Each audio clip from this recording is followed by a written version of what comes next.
Aujourd'hui, on va te parler de celle qui sera sûrement la future présidente des États-Unis, Kamala Harris. Et non, ce n'est pas juste de la spéculation de notre part, c'est ce que disent la plupart des sondages. Les chiffres sont très clairs. À ce stade, Harris semble avoir la victoire à portée de main. Depuis que Biden s'est retiré, les intentions de vote pour les démocrates ont explosé. Trump, qui semblait pourtant avoir bien repris la main il n'y a pas si longtemps que ça, voit maintenant la situation complètement se retourner. Il passe du statut de favori à celui de challenger. Et ça, c'est grâce à deux cartes maîtresses que les démocrates ont jouées ces derniers mois. D'un côté, ils ont ramené la bonne humeur, des sourires, des blagues, de la légèreté. Tout ce qui manquait cruellement dans le climat toxique de la politique US. Harris, elle, ne rate pas une occasion de rigoler aux éclats partout où elle passe. De l'autre côté, ils ont aussi accéléré la cadence de la campagne à un rythme fou. La candidature de Kamala Harris s'est transformée en une véritable tornade. Des rassemblements à la chaîne, des discours à tous les coins de rue, des collectes de fonds qui s'enchaînent et une présence en ligne tellement massive qu'on ne peut pas échapper à ces mèmes et ces pubs. On va dire que Trump semblait prêt à affronter quelqu'un de son âge, mais il n'avait sûrement pas prévu de se retrouver face à une candidate de 20 ans de moins. Et le résultat, Harris ne s'est pas seulement envolée dans les sondages, elle a aussi explosé tous les records de collecte de fonds. En un seul mois, sa campagne a ramassé 500 millions de dollars en dons. C'est énorme. Nos téléphones sonnent sans arrêt, les gens veulent des pancartes pour leur jardin, notre directeur des opérations est submergé de gens qui veulent filer un coup de main. Nancy Quarles, présidente du Parti démocrate du comté d'Oakland, dans la banlieue de Détroit. Au fait, tu te rappelles que je t'ai dit que Harris était déjà en tête dans les sondages? Eh bah, c'est pas seulement au niveau national, mais aussi dans la plupart des états clés de cette élection. Tu vois ce dont je te parle? Le Wisconsin, le Michigan, la Pennsylvanie, la Géorgie, le Nevada, l'Arizona et peut-être même la Caroline du Nord. Mais voilà, la partie la plus intrigante. Malgré tout ça, Harris reste une grande inconnue pour la plupart des citoyens US et encore plus pour le reste du monde. Alors qui est réellement Kamala Harris? Que représente-t-elle et quelle est sa vision politique? Alors même si à premier abord ces questions peuvent paraître simples, eh bah crois-moi, elles sont loin de l'être. La campagne pour les primaires démocrates en 2020 a été un véritable désastre au point qu'elle a jeté l'éponge avant même que le premier vote soit exprimé dans les urnes. Selon les rumeurs, si elle a été choisie comme vice-présidente, c'est grâce à l'appui de Barack Obama. Le fait est que, après avoir été sélectionnée par Biden, elle a participé à un débat contre Mike Pence, l'ex-vice-président de Trump, et elle est passée plutôt inaperçue. Et depuis, pour être honnête, elle a fait profil bas. On l'a pas beaucoup vu. Son seul moment marquant, c'est sa tournée nationale après que la Cour suprême a modifié sa position sur l'avortement. Rappelle-toi, c'est ce qu'on appelle l'arrêt Roe vs Wade. Mais en dehors de ça, quasiment rien. Harris donne très peu d'interviews et ça fait longtemps qu'elle n'a pas pris de position claire sur un sujet. Et quand elle le fait, elle n'hésite pas à nuancer ses propos peu de temps après. Tu vois le genre, c'est un peu du en même temps, ni chaud ni froid, ni sucré ni salé. C'est pour ça qu'il est si difficile de savoir ce qu'il se passe dans la tête de cette candidate. Évidemment, les républicains trumpistes la peignent comme une dangereuse radicale de gauche, presque une communiste prête à détruire les USA et leurs traditions les plus sacrées. She wants no Merry Christmas even. I just heard today she's a big fan of fighting no Merry Christmas. No, we're gonna have Merry Christmas just like we got for everybody 7 years ago. We brought it back. It was in deep trouble. We brought it back. Ça te rappelle quelque chose? Mais c'est un peu comme la polémique annuelle en France autour des crèches de Noël dans les mairies. Pendant ce temps, l'aile gauche du Parti démocrate la voit comme une figure tiède, une énième concession aux intérêts du capital et des grandes entreprises. La question, c'est donc qui a raison? Eh bah, probablement aucun des deux camps. Mais d'une certaine manière, cette fois-ci, ça n'a pas tant d'importance que cela. Parce que pour les démocrates, beaucoup d'indépendants et même certains républicains, cette élection ne tourne qu'autour d'une chose. Non pas élire Kamala Harris en tant que telle, mais empêcher Donald Trump de revenir à la Maison-Blanche. C'est ce facteur et rien d'autre qui va marquer et décider de l'issue de la campagne. Harris est la star du moment. Mais honnêtement, si les démocrates avaient présenté une tortue, bah ça aurait attisé les mêmes passions. Mais bien sûr, ici on est chez Diplo, on va pas en rester là. On doit creuser pour voir ce qui se cache vraiment derrière Kamala Harris.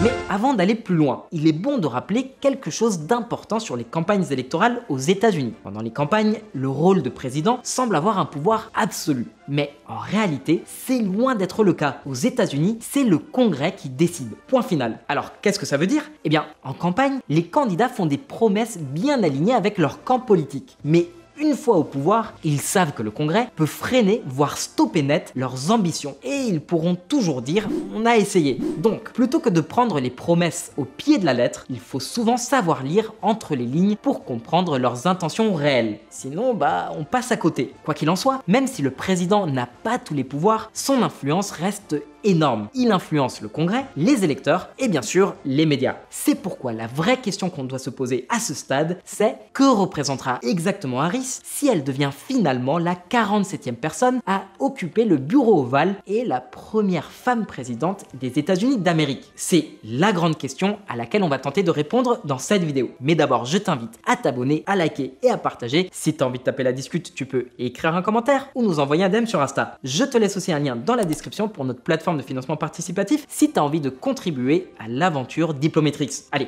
c'est parti. Vive l'économie, bordel!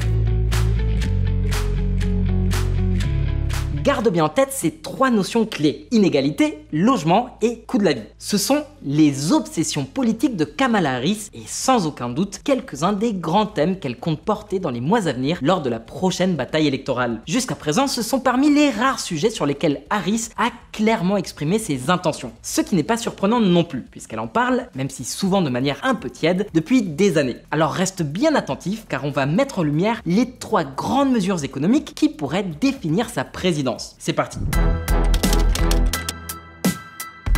Premièrement, Harris veut augmenter l'impôt sur les bénéfices des sociétés. Et de combien? De 21 à 28%. Ajoute à ça les impôts des États et on se retrouve avec un impôt sur les bénéfices qui dépasse les 30% aux États-Unis, bien au-dessus de la moyenne mondiale. Pour te donner une idée, la moyenne de l'OCDE est autour de 23%. Celle de l'Union européenne est de 21% et en Asie, c'est 19%. Alors, est-ce vraiment une bonne idée de pénaliser les entreprises états-uniennes de cette façon? À titre individuel, je vais pas me prononcer, et je vous laisse vous faire votre opinion là-dessus. Mais Harris ne compte pas s'arrêter aux entreprises. Elle a aussi dans son viseur les grandes fortunes avec des hausses d'impôts en ligne de mire. Alors, est-ce qu'on a affaire à une candidate de gauche radicale qui veut juste vider les poches des contribuables?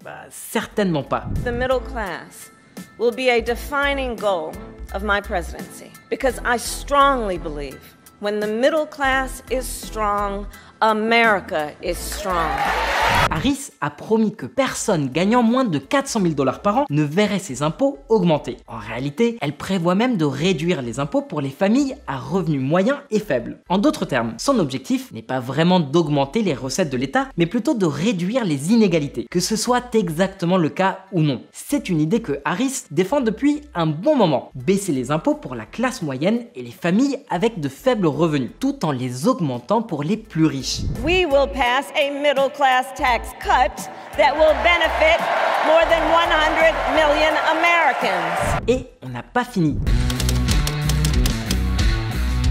Ce point a été assez controversé. Kamala a proposé la première loi fédérale contre les prix abusifs des fournisseurs de produits alimentaires et des épiceries. Mais qu'est-ce que ça signifie concrètement? Probablement pas grand-chose. Ça pourrait bien ressembler à ce que Biden a fait avec la loi sur la réduction de l'inflation. En gros, s'appuyer sur une série de mesures qui n'ont pas forcément un lien direct avec la baisse des prix. Ou en tout cas pas directement. Parce qu'on ne parle pas ici de contrôle des prix ou d'autres choses de ce genre. En fait, quand les médias ont essayé de creuser un peu pour comprendre de quoi il s'agissait vraiment, Harris a fini par évoquer la promotion de la concurrence et des choses dans ce style. En gros, ça se limitera probablement à une application plus stricte des lois antitrust et à des initiatives comme la promotion de médicaments moins chers, mais pas beaucoup plus. Et pour cause, car s'il poussait trop loin, le Congrès n'approuverait sûrement pas.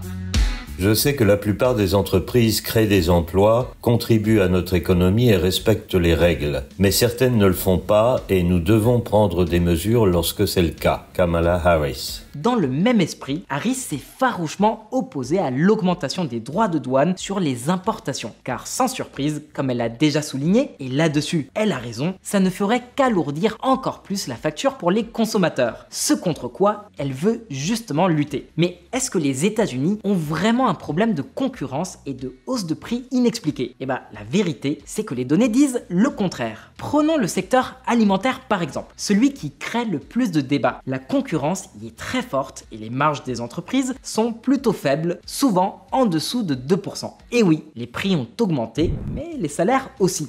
En fait, comme on peut le voir, un travailleur états-unien moyen peut acheter plus de nourriture aujourd'hui avec son salaire qu'en 2019. Donc ce qu'on appelle un problème ne semble pas vraiment en être un. Autrement dit, il faut pas s'attendre à grand chose de cette mesure annoncée par Harris. Allez, on continue.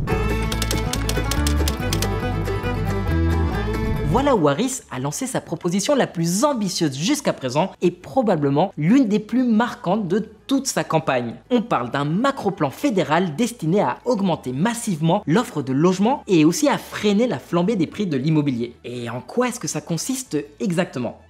En fait, on pense à un énorme crédit d'impôt pour les constructeurs qui vendent des maisons neuves à des primo-accédants. À cela s'ajouterait un crédit d'impôt supplémentaire de 10 000 $ et un chèque de financement pouvant aller jusqu'à 25 000 $ pour aider tous les citoyens US désireux d'acheter leur première maison. Le plan prévoit aussi de libérer des terrains fédéraux pour des projets de logement abordables, mais aussi de créer un fonds de 40 milliards de dollars destiné aux gouvernements locaux pour chercher des solutions et stimuler la construction de logements. L'objectif ultime, construire au moins 3 millions de nouveaux logements au cours des 4 prochaines années. Et il semble que ce sera l'un de ses grands étendards politiques. Si Obama est surtout connu pour Obamacare et Biden pour son plan d'infrastructure et ses lois visant à booster l'industrialisation, Harris veut associer son nom à deux choses, la lutte contre les inégalités et l'accès au logement. Elle-même l'affirme clairement. There's a serious housing shortage. In many places, it's too difficult to build, and it's driving prices up.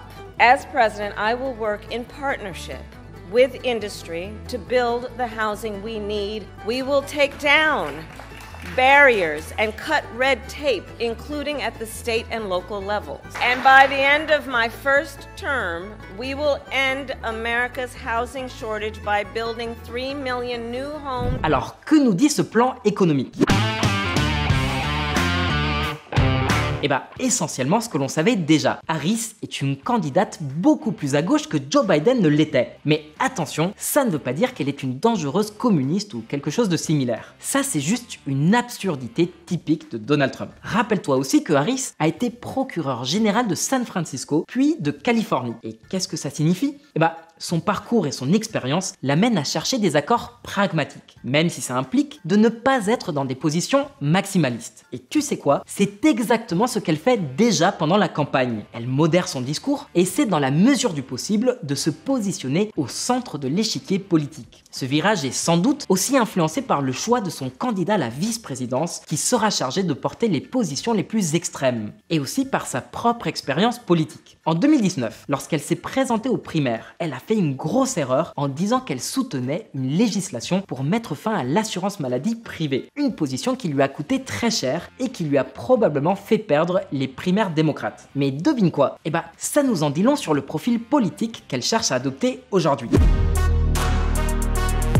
Pour te donner un exemple, en 2017, en tant que sénatrice, elle avait coparrainé le projet de loi Medicare pour tous de Bernie Sanders. Ce projet aurait coûté la somme astronomique de 34 000 milliards de dollars et aurait éliminé l'assurance maladie privée pour 180 millions de personnes. C'était en gros aussi socialiste que possible dans la politique US. Harris n'a pas seulement approuvé ce plan. En 2019, sa campagne pour les primaires diffusait même des pubs sur Facebook où elle se vantait d'en être fière. Mais dès qu'elle s'est rendue compte que cette proposition n'était pas aussi populaire qu'elle n'y paraissait, elle a très vite changé de cap. Aujourd'hui, sa campagne pour la présidence rejette complètement cette approche. Quand on l'interroge, elle et son équipe de campagne à ce sujet, elles répondent que ce n'est plus d'actualité. Désormais, elle privilégie des mesures comme des réductions d'impôts allant jusqu'à 6 000 $ pour les familles à revenus moyens et faibles avec des nouveau-nés. Un mouvement vers le centre de l'échiquier politique. Son objectif ici n'est pas tant d'encourager la natalité que de lutter contre les inégalités. Je t'ai déjà dit que cette candidate a un engagement particulier sur ce sujet. Et selon elle, ce sont justement ces familles qui sont les plus vulnérables. C'est la même logique qui sous-tend ses promesses d'augmenter le salaire minimum, de réduire l'impôt sur le revenu pour les personnes à faible revenu et aussi de supprimer les taxes sur les pourboires. Et avec les pourboires, en plus de lutter contre les inégalités, elle cherche aussi à séduire l'électorat du Nevada. Le choix de son vice-président suit cette même stratégie. Tim Walz, le gouverneur du Minnesota, a été l'un des rares à augmenter les impôts ces dernières années, et ce malgré un énorme excédent de plus de 17 milliards de dollars. En gros, comme gouverneur, le bras droit de Harris a augmenté les impôts pour rendre le système fiscal plus progressif. Les amis, Harris vient de l'aile gauche du parti démocrate, c'est indéniable. Cependant, ces dernières années, elle a modéré son discours et reste avant tout pragmatique. Comme tu peux le voir, quelles que soient tes opinions sur les mesures proposées jusqu'à présent, elles ne sont pas particulièrement radicales. Crois-moi, ça pourrait être bien pire. Ces propositions rejoignent les préoccupations exprimées par la majorité des citoyens US qui, selon les sondages, sont très clairs à ce sujet. La plupart des citoyens US pensent que les grandes entreprises et les riches ne paient pas assez d'impôts. En même temps, ils ont l'impression de payer plus d'impôts qu'ils ne le devraient. Et bien sûr, les prix de l'immobilier deviennent une source de préoccupation de plus en plus importante. Donc, avec tout ça en tête, on ne peut pas dire que Harris ne soit pas en phase avec le sentiment dominant.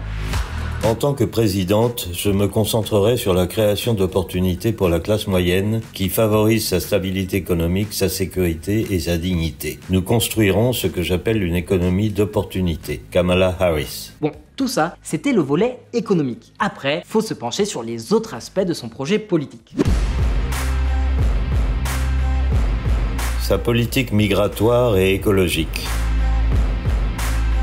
Bon, on sait que ces deux choses n'ont rien à voir l'une avec l'autre, du moins en théorie. Mais dans la pratique, elles marquent souvent une différence nette entre les extrêmes du spectre politique. Alors, que dire? Commençons par la situation à la frontière sud. Tu te souviens des gros titres sur l'afflux massif de migrants? Eh bah, ça semble être du passé, car les chiffres ont considérablement diminué. L'administration Biden a progressivement durci sa politique d'immigration. Permis d'immigration parrainé, accélération des refoulements et pression sur le Mexique pour qu'il aide à stopper l'afflux de migrants. Jusqu'à présent, ça a l'air de fonctionner. Les passages sont devenus si rares que même le gouverneur du Texas, Greg Abbott, a arrêté d'envoyer des bus remplis d'immigrants illégaux vers les villes démocrates. Mais avec l'immigration, rien n'est jamais certain. On ne verra donc probablement pas Harris mettre cette question en avant. Et tout porte à croire que si elle devenait présidente, elle continuerait sur la même lancée que Biden. Parce qu'en vrai, ce n'est pas un sujet avec lequel elle est particulièrement à l'aise. Ensuite, parlons de transition énergétique et de protection de l'environnement. C'est l'une de ces notions à la fois vide et ultra populaire chez les politiciens du monde entier. Évidemment, Harris ne fait pas exception. Mais là,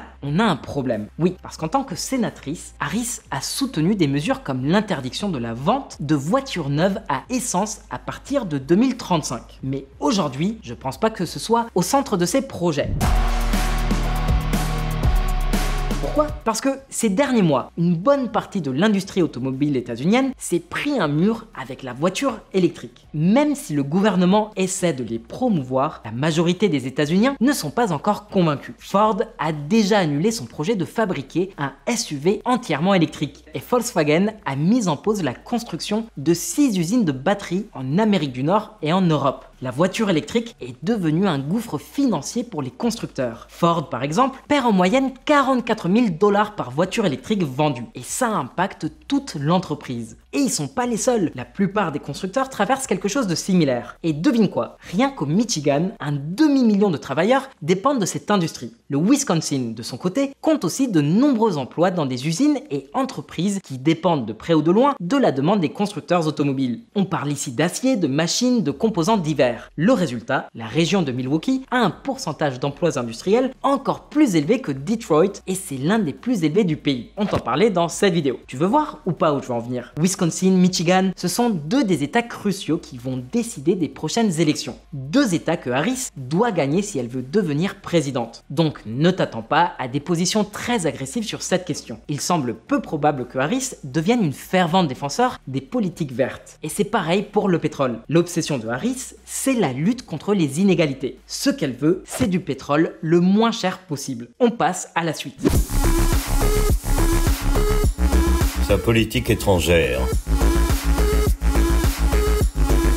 Soyons clairs, si Kamala Harris accède au bureau ovale, son administration se concentrera bien plus sur les affaires intérieures que sur les questions internationales. La politique étrangère, ce n'est pas vraiment le domaine dans lequel Harris a brillé tout au long de sa carrière. On sait qu'elle a été très critique envers la Chine de Xi Jinping et qu'elle partage la position de Biden. C'est une course qu'ils doivent gagner à tout prix. En tant que sénatrice, Harris a coparrainé des projets de loi pour défendre les droits de l'homme à Hong Kong et au Xinjiang, et elle a déclaré des choses comme ce qui suit.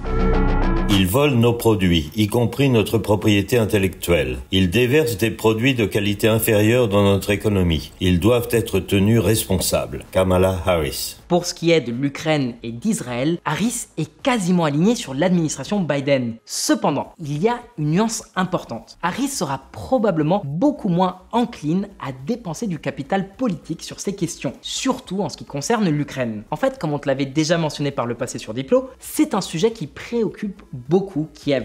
5 days before Russia attacked Ukraine, I met with President Zelensky to warn him about Russia's plan to invade. I helped mobilize a global response over 50 countries to defend against Putin's aggression. And as president, I will stand strong with Ukraine and our NATO allies.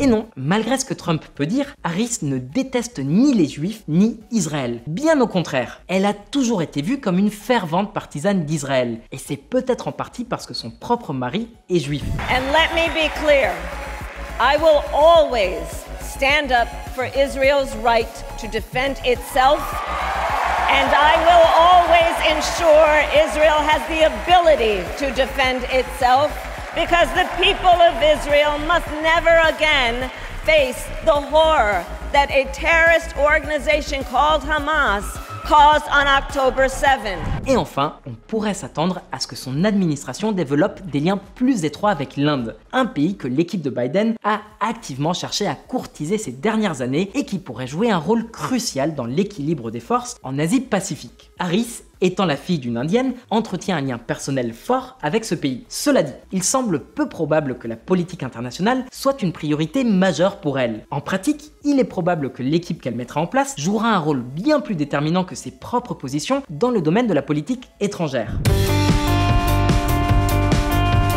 Voilà donc Kamala Harris, ce qu'elle représente et les fondations sur lesquelles elle pourrait bâtir sa présidence si elle accède finalement à la Maison-Blanche. I love our country with all my heart. Everywhere I go, in everyone I meet, I see a nation that is ready to move forward, ready for the next step in the incredible journey that is America. Mais maintenant, c'est à ton tour et cette fois, la question est très simple. Qui préfères-tu voir dans le bureau ovale, Kamala Harris ou Donald Trump? Dis-nous ce que t'en penses dans les commentaires. Oublie pas de cliquer sur le bouton j'aime et de t'abonner à Diplo si c'est pas déjà fait. Ça nous aide énormément. Si tu veux taper la discute, tu peux écrire un commentaire ou nous envoyer un DM sur Insta. Et si tu as envie de participer à l'aventure Diplometrix, je te laisse aussi un lien pour notre plateforme de financement participatif dans la description. Comme toujours, un grand merci d'avoir regardé et à très vite pour plus de news. Ciao!